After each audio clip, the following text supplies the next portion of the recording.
Hello, আসসালামু আলাইকুম viewers. আপনাদের মাঝে নিয়ে আসলাম আজকে আরেকটি নতুন নিয়োগ বিজ্ঞপ্তি। জীবন বীমা কর্পোরেশন একমাত্র রাষ্ট্রীয় জীবন বীমা প্রতিষ্ঠান, কর্মচারী প্রশাসন বিভাগ, প্রধান কার্যালয়, ঢাকায় বিশাল একটি নিয়োগ বিজ্ঞপ্তি।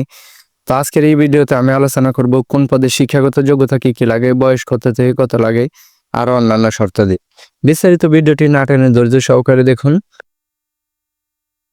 পদের নাম অফিস সহায়ক। বেতন স্কেল ৮,২৫০ থেকে ২০,০১০ টাকা। পদ সংখ্যা ১৯৯টি। বয়স অনূর্ধ্ব ৩২ বছর।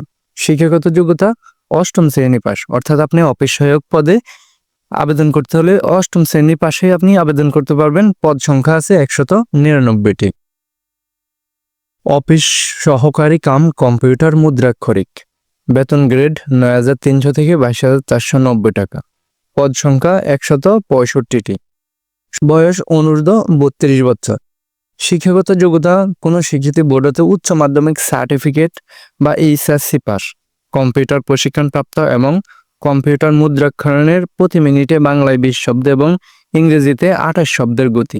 অর্থাৎ আপনাকে এই কম্পিউটার অফিস সহকারী কাম কম্পিউটার মুদ্রাক্ষরিকে আবেদন করতে হলে আপনার ইন্টার পাশে আবেদন করতে পারবেন এবং কম্পিউটার প্রশিক্ষণপ্রাপ্ত হলেই আবেদন করতে পারবেন। কম্পিউটারের বাংলা টাইপিং লাগবে মিনিটে ২০ শব্দ, ইংরেজি লাগবে ২৮ শব্দ। উচ্চমান সহকারী। বেতন স্কেল ১১,০০০ থেকে ২৬,৫৯০। পদ সংখ্যা ১৭৬টি। বয়স সর্বোচ্চ ৩২ বছর। শিক্ষাগত যোগ্যতা কোনো স্বীকৃতি বিশ্ববিদ্যালয় হইতে স্নাতক পাস। অর্থাৎ আপনাকে ডিগ্রি পাস বা অনার্স পাস হলেই আপনি এই পদে আবেদন করতে পারবেন। পদ সংখ্যা ১৭৬টি। আবেদনকারীদের জন্য ফরম পূরণ ও পরীক্ষায় অংশগ্রহণের ক্ষেত্রে অনুসরণীয় শর্তাবলী।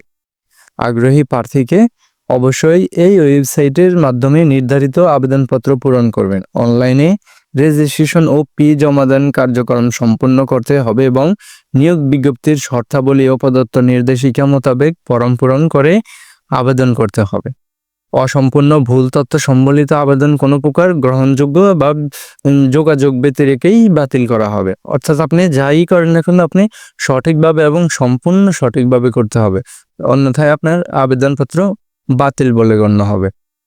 আবেদনের সময়সীমা এই ওয়েবসাইটে দেওয়া থাকবে। আবেদনপত্র পূরণ ও পরীক্ষার ফি জমাদানের শুরুর তারিখ ও সময় ১৬/৪/২০২৫ খ্রিস্টাব্দ সকাল ১০ ঘটিকা হতে আবেদনপত্র জমা পূরণ ও পরীক্ষার ফি জমাদানের শেষ তারিখ ও সময় ১৫/৫/২০২৫ বিকাল ৫ ঘটিকা পর্যন্ত। নির্ধারিত সময়সীমার মধ্যে সরকারি ছুটির দিন সহ ২৪ ঘন্টা অনলাইনে আবেদন ও ফি জমা করা যাবে। অর্থাৎ আপনি যে কোনো সময়ই আবেদন করতে পারবেন, সরকারি ছুটি হোক বা খোলা হোক, সমস্যা নেই। উক্ত সময়সীমার মধ্যে ইউজার আইডি প্রাপ্ত প্রার্থীগণ অনলাইনে আবেদন সাবমিটের সময় থেকে পরবর্তী ৭২ ঘন্টার মধ্যে SMS এর মাধ্যমে পরীক্ষার ফি জমা দিতে পারবেন। অর্থাৎ আপনি যেই সময়ই আবেদন করেন না কেন আপনি চেষ্টা করবেন সাথে সাথে পরীক্ষার ফিটা জমা দেওয়ার জন্য। যদি একান্ত কোনো সমস্যা হয় সেক্ষেত্রে আপনি পরবর্তী ৭২ ঘন্টার মধ্যে SMS এর মাধ্যমে পরীক্ষার ফি জমা দিবেন, অন্যথায় আপনার আবেদন বাতিল বলে গণ্য হবে। তো নিচের এইদিকে আরো অন্যান্য শর্তাদি দেওয়া আছে, এগুলো আপনারা ভালোভাবে পড়ে নেবেন। ভিডিওটা দেখে যদি আপনার এক বিন্দু পরিমাণে উপকার আসে তাহলে ভিডিওটাতে একটা লাইক, কমেন্ট এবং শেয়ার করতে ভুলবেন না। ওকে, ভালো থাকবেন, সুস্থ থাকবেন। আল্লাহ হাফেজ।